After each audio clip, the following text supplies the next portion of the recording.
Merry Christmas to you all. I wanted to share a special Christmas message with you, but I decided that who better to share a Christmas message than someone who was born in Bethlehem, my friend, Dr. Munther Isaac. Munther is the pastor of Hope Evangelical Church in Ramallah, Palestine, and he's the director of the Bethlehem Institute for Peace and Justice. He's also the author of the very challenging and in some ways prophetic book called Christ in the Rubble. Munther was born and raised in Bethlehem and shares how Palestinian Christians celebrate Christmas as an act of defiance. Are you bored? Do you grieve?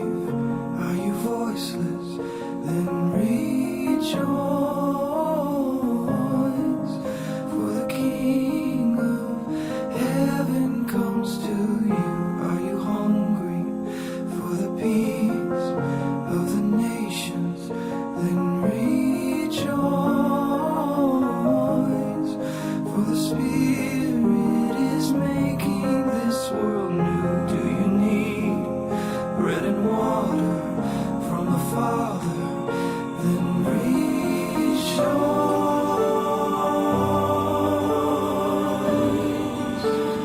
oh rejoice.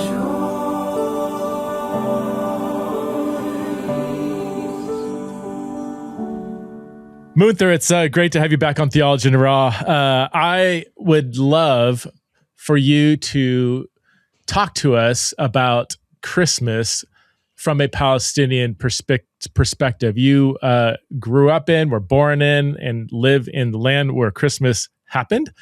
And yet us who are living in the West have if I can say it, a very materialistic, consumeristic, Western perspective on Christmas that for Christians, we're constantly having to weed out and detangle from our faith.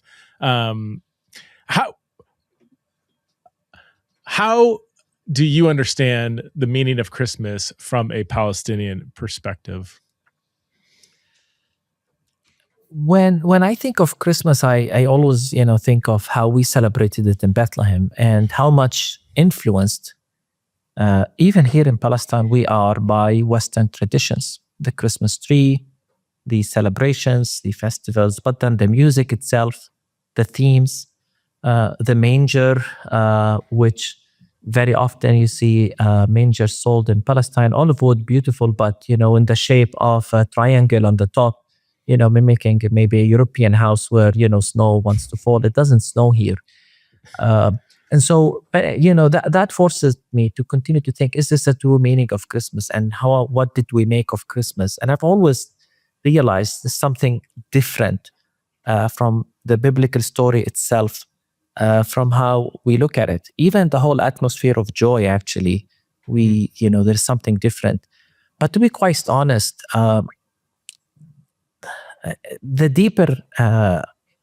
the time I went so deep into thinking of the meaning of Christmas was in the last 2 years, because in Palestine, we canceled the celebrations, which means we can only celebrate Christmas through prayer. So no gifts, no trees, no lights, no festivals, no music, just go to church and pray and think of the story. But then preach the story in a time when people are suffering, in a time when everyone is fearful, everyone is troubled. And that's when the connections between the context in biblical times and the reality today here in Palestine became so clear that I found in the Christmas story so much insight, so many meanings, so much relevancy. And it's not an exaggeration when I say that it's like a mirror story to our experience. I don't know if you remember at the beginning of the war on Gaza, the ones who were lucky to escape the genocide did so by going to Egypt. And many thought, and people we know, maybe we can stay in the churches where they were hiding. And of course, we know that wasn't safe even. But we're afraid for our children. And so they ended up taking a very risky trip to Egypt, to the borders of Rafah, and then crossing to Egypt. I mean, just think of that. We're talking about it's exact same story because we read scripture and Joseph and Mary escaped the massacre of children. They were afraid for their own child, went to a journey into Egypt out of all places. And so that's when, again, I began to shape and think more about the true meaning of Christmas and the whole idea of Jesus being born on the side of, I always say on our side of the wall, on the side of the occupied, on the side, not the side of empire, not the side of Rome. And by the way, not even the side of Jerusalem, the religious capital. But he was born in the margins, pretty much. And as I said, the deeper you think of that Christmas story with its details, the more you realize how much resemblance it has with our own reality today. Let me give you some examples. I mean, and by the way, we're not accustomed of thinking of the Christmas story in such a way. And just to be clear, the traditional meaning of Christmas is still there, the incarnation, God sent his son to save us. Of course, we all believe in that, but it's much more than that. It is that and more. And when I look at, for example, the story of Luke, the Gospel of Luke, the story of Christmas through Luke, and Luke chapter 2, a verse, by the way, we memorize as children, the whole chapter. I remember reciting in Arabic Luke chapter 2 in its entirety. It begins with the census. And of course, I never thought of the census, its meaning. What does it mean? Why did Luke preface the Christmas narrative with the census? Because that's the backdrop, that's the context. It's as if when, you have a story, a play, and a drama in a theater, that's the back. That's what you see in the back, the census. That's when Jesus was born. And maybe we think of it as more of a historical addition. It's just because Luke was interested in history, he wanted to document when exactly Jesus was born. But I think it's much more than that.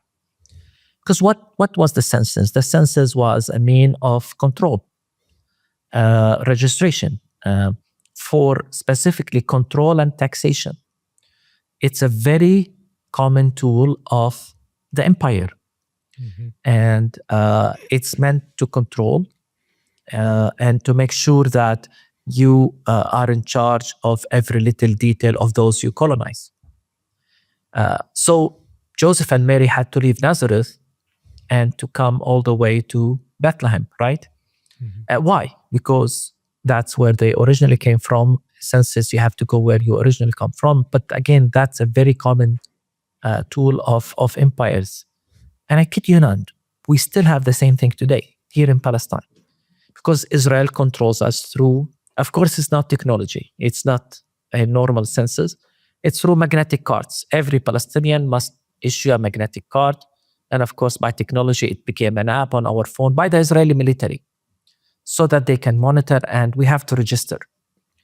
And now I live in Ramallah. I am originally from Bethlehem. Because of our church system, we rotate every 8 years, 7 years. We go from place to place. So now I'm in Ramallah. But if I want to renew my magnetic card, I can't do it in Ramallah in the military base. I have to go back to Bethlehem, where I am originally from. I mean, it's the same exact thing. And so when I tell the story now of the census and the family leaving Nazareth to Bethlehem, I tell them it's, the same thing we have to do when we renew or issue a new magnetic card. We have to go to a military base, and we can't just go to anyone. You have to go to the base where you originally come from. Again, that's a classic tool of empires to control, to keep within a territory, to keep you within a territory. And you can't miss it as a Palestinian when you read that part of the story. Yeah. And that's the backdrop of the story. That's the context. So Jesus was born when the empire was doing its best to divide and control us. Munther, I'm curious. So that I have never heard that about the magnetic card and now on your phones. Is that something only Palestinians in the West Bank have Palestinians to in the have West it? Bank. Yes, that's one way of controlling Palestinians in the West Bank. So they can It's see for wherever you are. They track. I mean, if you're going outside, if you're going down the street, allegedly. if you're going. I guess so. Wow. And if I am among the privileged and lucky to get a permit from the military to go to Jerusalem, I have to, through that card, stamp entering Jerusalem and stamp exiting Jerusalem. So again, it's a way. And if you don't stamp, they send you a message. If you go somewhere, without, you're not supposed to be, they send you a message. So they monitor. They know exactly where we are. So when we say Jesus was born in times of occupation, it makes perfect sense to us. And it's not as if we resonate with the story or we understand the details. It's much deeper than that. It's that we see Jesus identifying with us in our suffering, in the midst of injustice. I mean, the whole idea that the Holy Family became refugees, displaced. They were forced to leave, forced migration. That's it. That's the Palestinian experience. Having to deliver a child in unwanted places, not places of comfort. Again, think of how many Palestinian women today in Gaza delivering children in tents because there is no room for them in any inn. So in that, you read the Christmas story, and I can go on and on deeper in the details because it's everywhere in the story. And as Palestinians, as I said, it's one thing to say the story mirrors our experience, but it's deeper than that. It's that we can say we see Jesus identifying with us. We see God in solidarity with us. And I think it's part of the story that Jesus was born on this side of the empire. Remember, to establish a kingdom. And you can see that also in Matthew. I mean, the whole Gospel of Matthew, I think it's, especially chapter 2, is written in that clash between two kingdoms, right? One that is embodied in the vulnerable child, and the other is embodied in a ruthless, merciless, paranoid ruler, politician. And, Matthew shocks us in that the Magi's came to worship not to the rich, temple builder, ruthless ruler Herod, but to Jesus. And that makes Herod paranoid. And you think, why is he afraid of a little child? And why does he interrogate the Magi's? We can even say they have to go through a checkpoint before you're going to Bethlehem, because he interrogates, he hears about them. Tell me what the child is, so I go and worship to that child. And I think Matthew is here sending us a message in that, and it's. I always think it's the audacity of Matthew writing the gospel in early Christianity to say that this is the true king, not the one who built, castles, or again the ruthless children. And again, to think that a massacre happened to children when Jesus was born, and that the Holy Family, as I said, had to go of all places to Egypt. So you see how many elements mimic our experience today, and the fact that politicians or rulers make just decisions like that and can justify them to kill children, and it seems okay. And I mean, first century, right? The Jewish people were literally militarily occupied by an empire, and the parallels are astounding. in Luke chapter 2 and Matthew and Luke 2 and Matthew 1 and 2, it is, and I've studied this a while back, and it's the retelling of the birth of Christ is profoundly political, as you're saying. Like when Luke begins his story in chapter 2 by identifying political powers, and a census, as you said, what was a tool of imperialism. It was a means of oppression. I think us living in like a quote unquote democracy, and we might grumble about taxes, but it was different back then. It was it was different. It was different. It was an extension of imperial oppression. And so to frame the birth of the Messiah, a very politicized term, especially in the first century, in the midst of a census, everybody reading this story in the first century would have seen that this is a clash of empires. And then you go on, and the angels tell the good news to the shepherds. Again, a very in society ranking, a very low people. These are the ones who bring the good news. And by the way, I grew up in the town of the shepherds field, Beit Sahur. And I joke, if we are proud being the descendants of the shepherds. That's how we talk about ourselves. But I always joke, if we knew how shepherds were perceived, even their witness, their testimony wasn't even credited, accepted in all courts. They were the lowly people who smelled not nice and so on.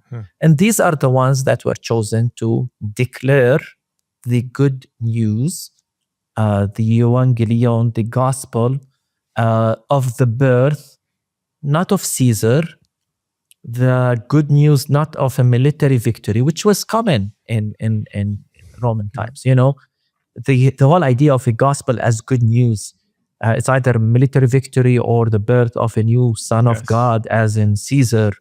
And the good news is this child in Bethlehem, born to a simple family, a village family from Nazareth, a town that nobody probably heard about, a town that, the reputation, nothing good comes from Nazareth. Of course, it's not true today. I have many friends from Nazareth, many good things in Nazareth. But back then, that was the idea. And that is the new kingdom. That's the new good news that challenges the good news of empire. And then the conclusion, which is amazing, especially when you think of the relevance of today, is peace on earth, right? Luke 2:14. And of course, every time you mention peace, you have to stop here, especially in this context today, where everyone is searching for peace, everyone is talking about peace, and the whole idea of peace coming through this child, as opposed to Pax Romana, the peace that comes from the Romans. What was the peace of the Romans? It was the peace that comes through might, through force, through subduing anybody who is against Rome. It's peace by force. I mean, you can't make this up. The resemblance of today, and today, how this concept today is celebrated, that we're gonna bring peace by force, peace through strength.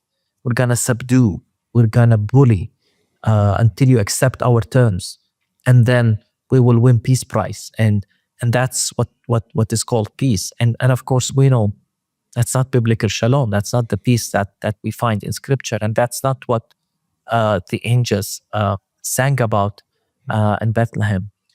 So again, everywhere you look in the Christmas story, you see these, may I say, political elements that speak directly to our Palestinian experience, and send us a very, very clear message as Palestinians. But again, you have to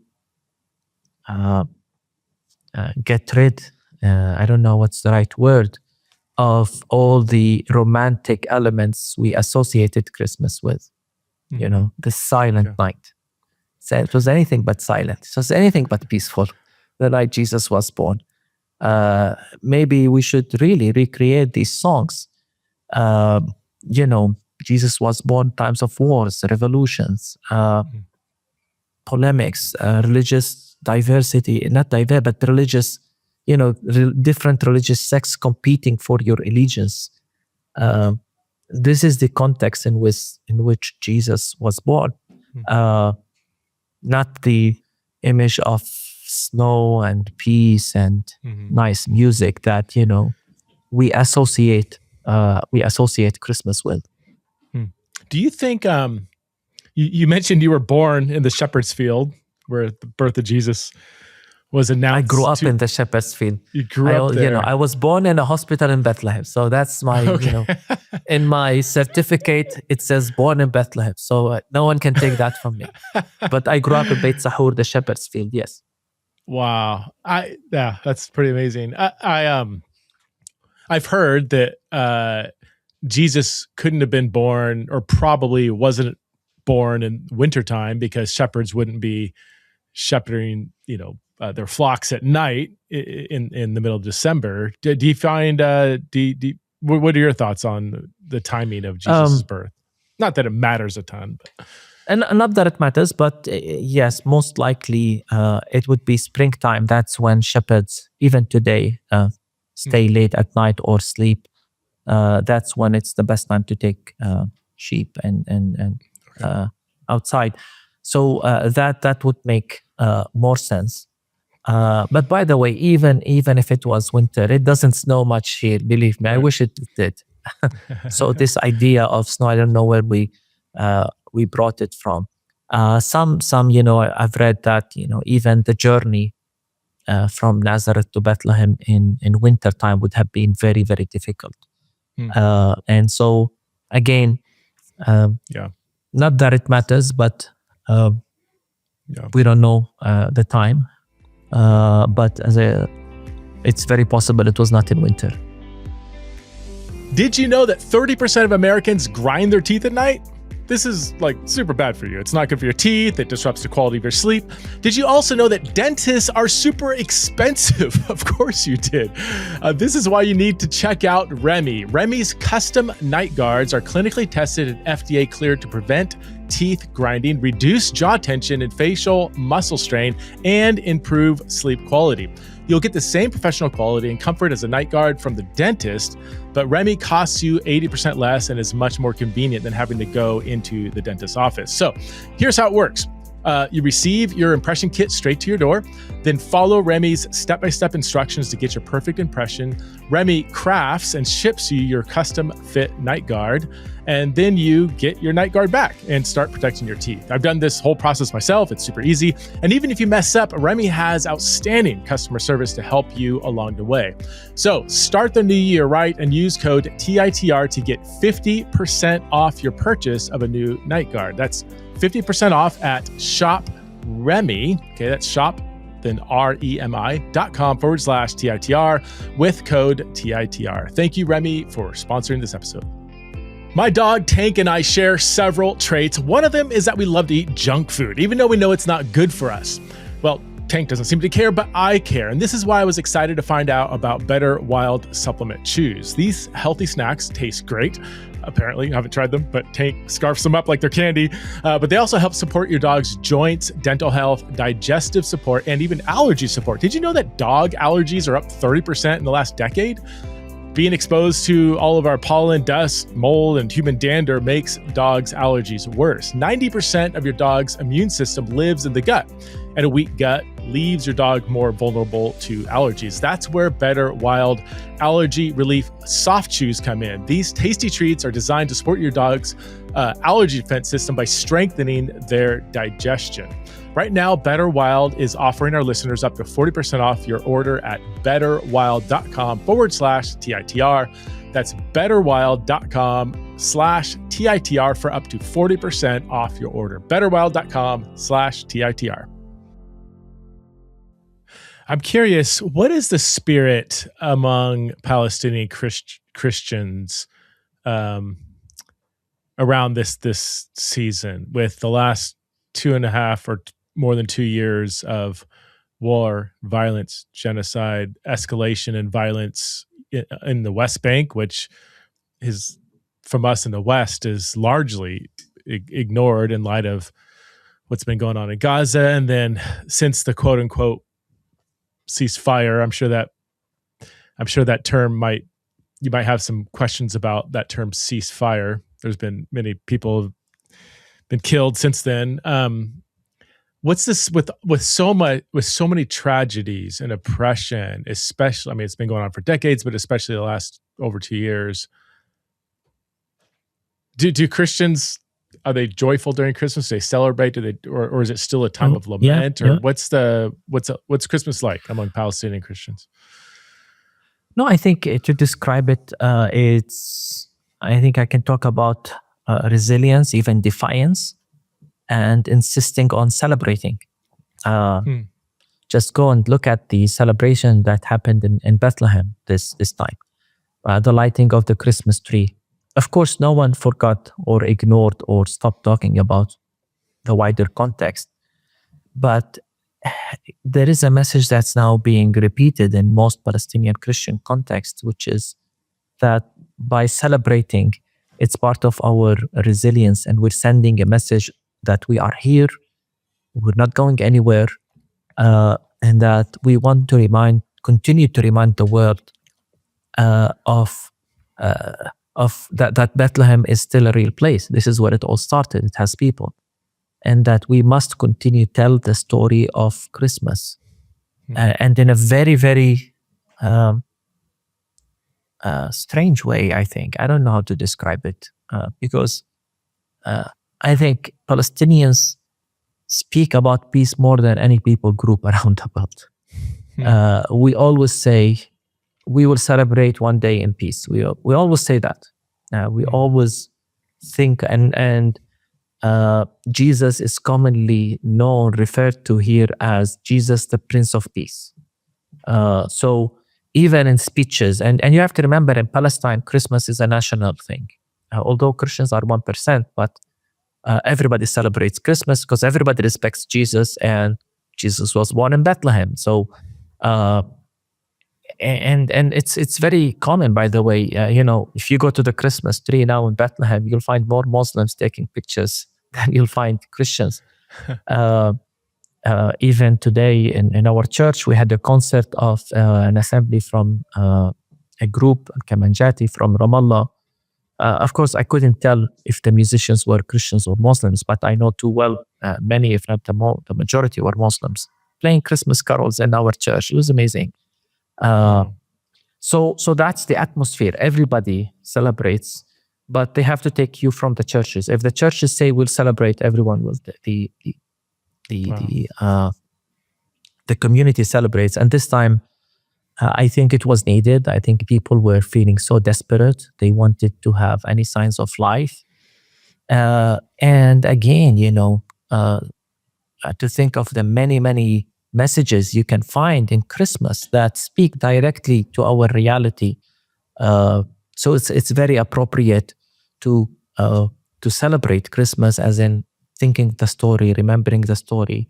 And this year, as I said, the additional, it's not like before the war. It's not the same. The celebrations are still muted, but we're sending a message that, we will light our trees, we will go on with our lives, and we will reclaim our lives as well. And I've seen that even in Gaza, they've lit two Christmas trees in the two churches that remain, the Catholic and the Orthodox. To me, I wonder where they get the strength to even think of Christmas and celebrate it. But that's where, that's why we have faith. That's why we believe in God. That's why we believe in these things. Because if they don't help us in times like this, so why do we have faith to begin with? So to me, these are statements of defiance. I say that we are still here. I love that. I love that so much. Can you give us a bit of insight in what's been going on in Palestine since the ceasefire, when it was announced? What was it, October 11th, I believe it was. from my perspective, I think us in the West, those who were paying attention to the war, I think many of them kind of said, all right, we're done. All right, great. It's over. Good job. Now I listen to different kind of media outlets that are following it every single day. So I know better than that, but you're there. What has life been like over the last couple of months? So first of all, I mean, I don't want to sound as if dismissive of what's happening, but and I applaud every effort to stop the killing, and any plan that seeks to bring peace is good. Might not be perfect, but at least we're trying. But let's be real, and there is no ceasefire. More than 370 Palestinians have been killed since then, including children, and by Israel directly. We're not even counting the number of people killed indirectly because of the terrible medical situation. It's not as if aid is coming in big numbers, and it's not as if hospitals have regained, the capacity to host people. And we've had a very strong, two strong winter storms here in Palestine, especially one in the last 2 weeks with so much rain, heavy rain. And it's heartbreaking to see the tents soaking wet with water. And in the cold, no heating, you're sleeping literally on me. Can you just imagine? It's and those images were so hard to watch because you just want to believe it's over, this misery, but it goes from stage to stage. The bombing, the snipers, the starvation, now this terrible cold weather, and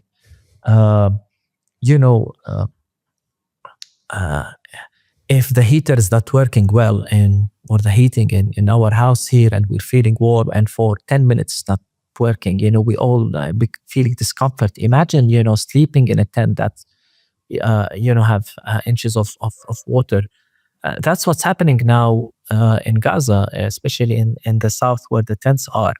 So let's not kid ourselves. And to be honest, I've been very suspicious from the beginning because the basis of this so-called peace deal or what they are proposing is what I said. It's based on peace by force. We impose our terms, we dictate our terms. There's no accountability. And the fact that someone who's a convicted war criminal was standing announcing a peace deal, it's ridiculous in my opinion. Yeah. And again, I want the killing to stop. I hope, something comes out of this. But all indications point that it will not work if it's not based on the values of righteousness and justice and accountability. And the West Bank, it keeps getting worse. Almost every day, and I'm not exaggerating, almost every day a Palestinian is killed, either by the military or the settlers, including teenagers and children. Just 3 days ago or 4 days ago, a 16-year-old was killed near Bethlehem, in Tukua. And these things are happening constantly now almost on a daily basis. These settlers are unchecked. They are supported by a system, by a government, by military. It's not a problem of few fringe radical settlers. The checkpoints have increased. They're becoming more and more hard to cross, to operate. We try to adjust, to be honest, but you can't go around fear. Fear is real. When you go through a checkpoint, you're always fearful. When you travel through these roads shared by the settlers, it's fearful. I know a couple of my friends who left the village outside of Ramallah because their cars were burnt by the settlers. And then they thought, first they burned our cars, then they would burn the homes. They had children, so they came to live with their parents in Ramallah. So the threats are there, the fear is there, but we go on. Sometimes you have to cancel things. I wish we could go to Bethlehem more. You know, even my youth group here in Ramallah say, "Can we go to Ramallah? Can we go to Bethlehem? And can we go and it's Christmas, and I can't take responsibility to take them through a checkpoint, and it's 2 to 3 hours. I don't know what's going to happen. So, this is the reality of the situation right now in the West Bank. You come inside of our churches and you won't feel that, because we're celebrating, we're worshiping, we're having concerts, Christmas concerts, we're having Christmas drama and so on. But when you step outside and consider everything that's happening, it's not sustainable for sure. It cannot last like this. From what I understand, there is plenty of aid that could go into Gaza, but they're not letting nearly enough aid go in. Is that correct? Or why? No, I don't know. There are so many restrictions still, and even journalists have not entered Gaza. Let's remember that to cover what's happening. And at the same time, let's remember that how much you need to bring into Gaza, how much aid you need to bring into Gaza, how much medicine you need. And just think of the number of people, including children, with missing body parts, who needs. So the need is going to be so strong, so big, so massive. When you think of every detail that is needed, whether it is to remove the rubble, it's going to take years, to rebuild the infrastructure, to bring enough infrastructure to rebuild the hospitals, to bring enough medicine, to begin deal with the new diseases that are occurring, to begin still counting for the missing people. The need is so severe, and it's not opened fully yet. It's a bit better than when it was 2-3 months ago, but it's not good enough to say, yeah, things are improving. Yeah. Well, I'm sorry, Munther, to hear that. It's I hear it from a distance every day as I keep up on things, but to hear and when we send messages to the people we know in the churches in Gaza. The war is over, yes. Their homes are destroyed. So what's next? They don't know. They have no idea. Where are you going to live? We don't know. And things became so messy inside of Gaza. Destruction, neighborhoods flattened. People who left neighborhoods went to other neighborhoods and then found half a house, they stayed in it. And you go back to your house, you find 3-4 families sheltering in what remained from your house. And you can't tell them leave, everybody's now moving and so on. It's an entire area that has been completely decimated. So the reality is that they live in the unknown. What's next? They have no idea. And again, we through the Shepherd Society, Ministry of Bethlehem Bible College, and through other ministries, we're trying to send some aid if it's words, but also bring teachers to teach the kids. And you see them singing in the church, learning Arabic, learning English, trying to do homeschooling, but in fresh ways. And so there is strong signs of life for sure inside of Gaza. But the overall picture is it's gonna need years and years and years to recover. And even after you do all of the things I mentioned, the psychological trauma that has impacted literally every member of the 2 million people who live in Gaza generation after generation. Remember, this is not the first war, but it's much, much worse than that. I don't know what's going to take to heal Gaza, if that's even possible. Yeah. One more question, Munther, and then I'll let you go. What can you tell American Christians or Western Christians, like me? I'm sitting here in my basement. I've got heat pouring in. I'm almost too hot. I'm comfortable. I don't have the threat. I could walk outside with zero. I don't even think about, like, am I going to have a settler attack me or the military? I have no checkpoints. I can go wherever I want. My passport can get me most places in the world. And my tax dollars, I watch part of my tax dollars going to fund the very oppression that you're talking about. It's a weird, for those of us who have reflected on that, it's surreal. And sometimes I don't know how to feel. Should I feel guilty about the endless comforts I have? Should I feel guilty about my tax dollars? I mean, it's not like I'm choosing to do this, but part of my money is going to pay for bombing children. Can you pastor me and others who might be wrestling with this tension as we enter the Christmas season? Can I add to your guilt before I pastor? Sure. And it's the theology, Preston. It's the theology. Yeah. Your country sent us an ambassador who still lives in 7th century BC. He still thinks this is Judea and Samaria. All of it is Jewish land, and hangs out with the settlers who are terrorizing us, reminding them or telling them, confirming to them that they are exceptional, chosen by God, and that his mandate is to bless them because he wants to be blessed by God. I mean,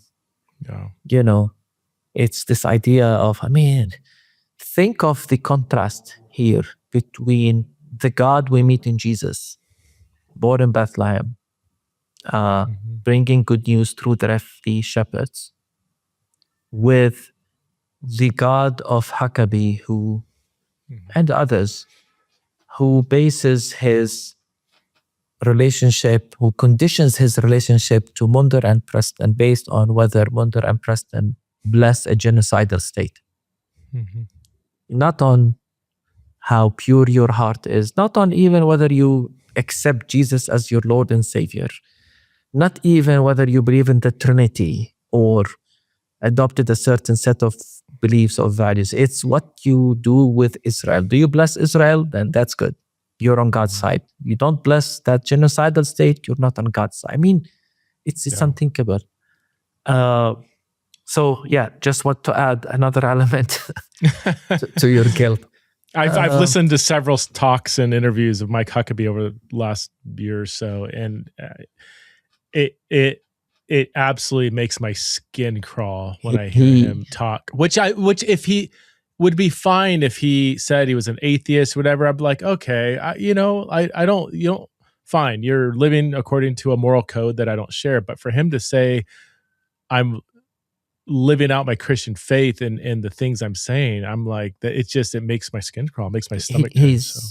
He puts my life in danger and the life of my community every day by continuing to bless and support these settlers who are terrorizing us.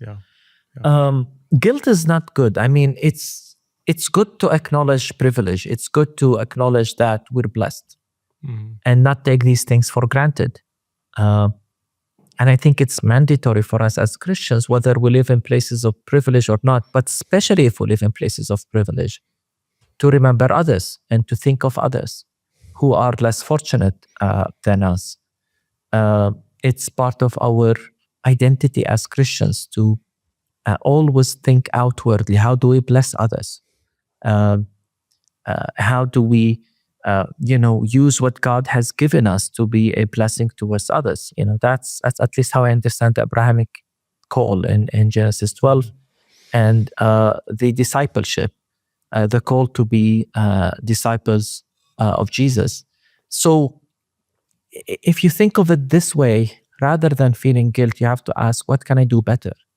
How can I use whatever God has blessed us with to do better, to be more accountable with the blessings that God has given us, and to remember that we are one family globally as a humanity, but especially you have siblings in Christ in other places around the world who would value so much the support.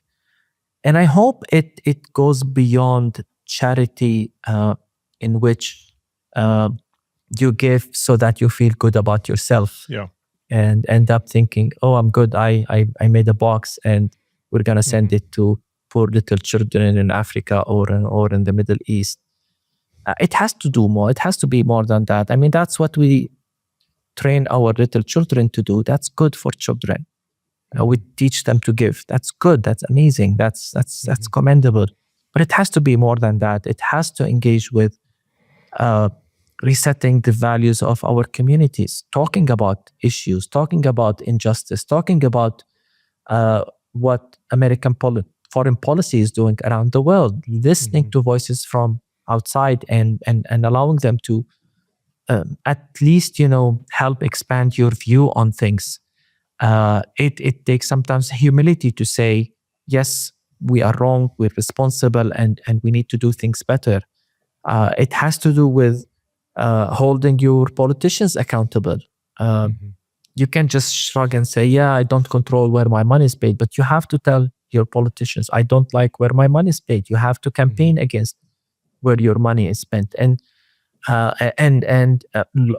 bring more voices and to educate people so that it's not just a lone voice saying, I don't like the way my tax money is spent. Because I bet you many people in the United States, if they knew too well what was happening, and if they get the full idea, the full story about what's happening, whether in Gaza or other places, they won't be happy with how their money is spent.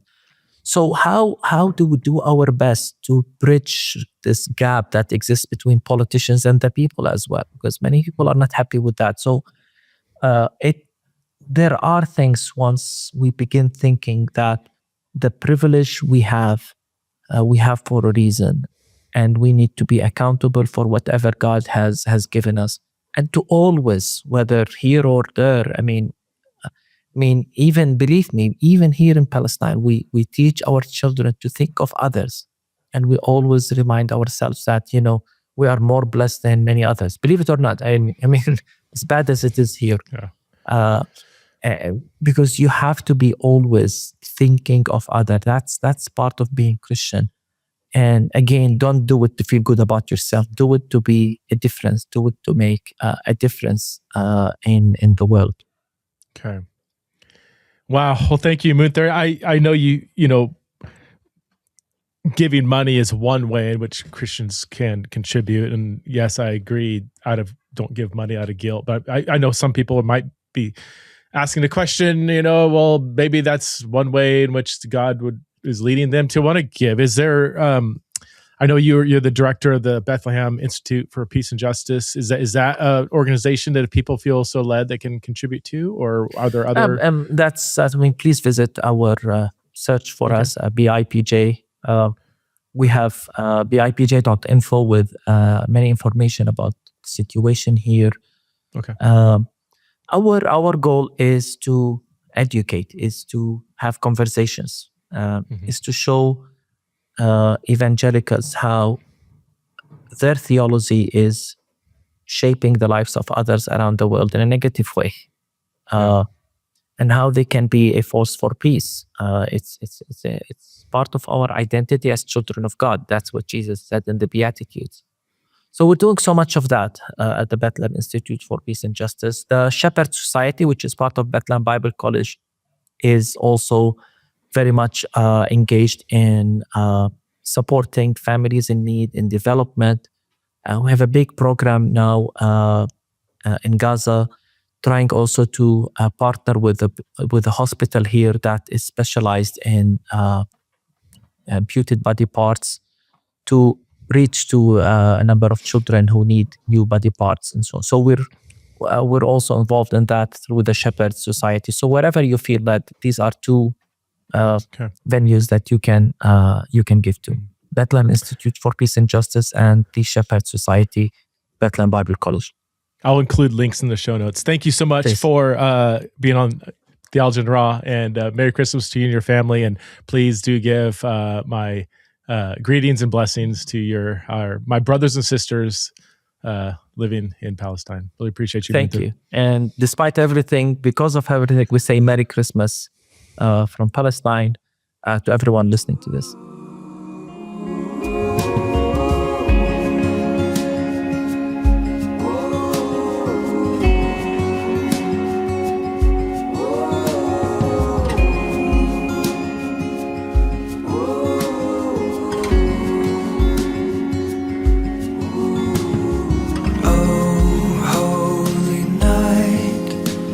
Stars are brightly shining. It is the night of our dear Savior's birth.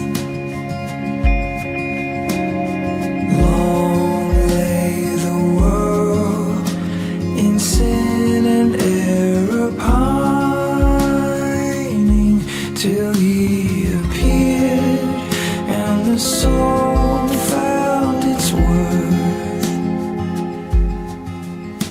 A thrill of hope, the weary world rejoices, for yonder breaks a new and glorious morn. Fall on your knees. Oh, hear the angel voices on night divine.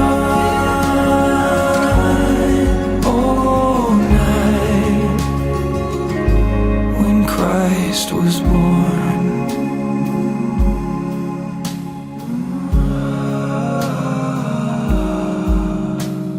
Truly He taught us to love one another. His law is love, and His gospel is peace. Chains shall He break, for the slave is our brother, and in His name all oppression shall cease. Sweet hymns of joy in grateful chorus raise, we let all within us praise His holy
Oh, hear